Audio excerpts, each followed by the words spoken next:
क्या एक नन्ही सी चींटी पूरे जंगल की किस्मत बदल सकती है? सुनने में शायद नामुमकिन लगे, लेकिन कभी-कभी दुनिया बदलने के लिए ताकत नहीं, सिर्फ हिम्मत की जरूरत होती है। आज की यह प्रेरणादायक कहानी अंत तक जरूर देखिए, क्योंकि इसका संदेश आपकी सोच बदल सकता है। एक घने जंगल के किनारे एक छोटी सी चींटी रहती थी, जिसका नाम था चीनू।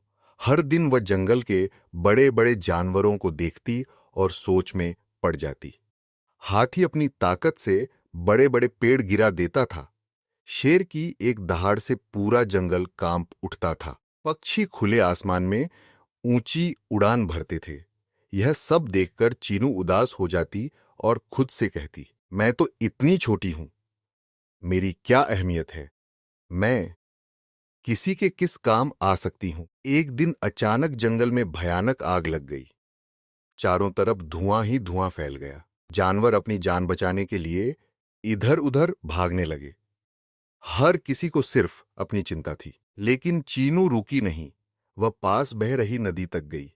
अपनी नन्ही सी देह पर पानी की एक बूंद उठाई और आग पर डाल आई। फिर वापस गई, एक और बूंद लाई, और फिर एक और। यह सिलसिला लगातार चलता रहा। उसे देखकर कुछ जानवर हंसने लगे। उन्होंने मजाक उड़ाते हुए कहा, अरे चींटी, क्या तुम्हारी एक एक बूंद से इतनी बड़ी आग बुझ जाएगी? चीनू ने किसी की बात का जवाब नहीं दिया। वह बस अपना काम करती रही। उसकी मेहनत और हिम्मत देखकर दूसरी चींटियां भी उसके साथ जुड़ गईं। फिर कुछ पक्षियों ने अपनी चोंच में पानी भरकर लाना शुरू किया।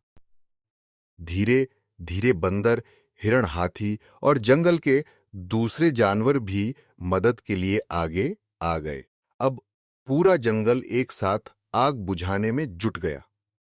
कई घंटों की लगातार मेहनत के बाद आखिरकार आग पर काबू पा लिया गया। पूरा जंगल बच गया।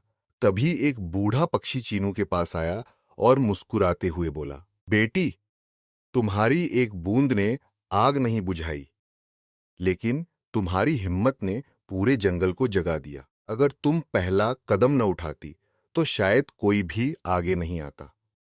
उस दिन चीनू को अपनी असली ताकत का एहसास हुआ। उसे समझ आ गया कि दुनिया बदलने के लिए बड़ा होना जरूरी नहीं, पहला कदम उठाने की हिम्मत होना जरूरी है।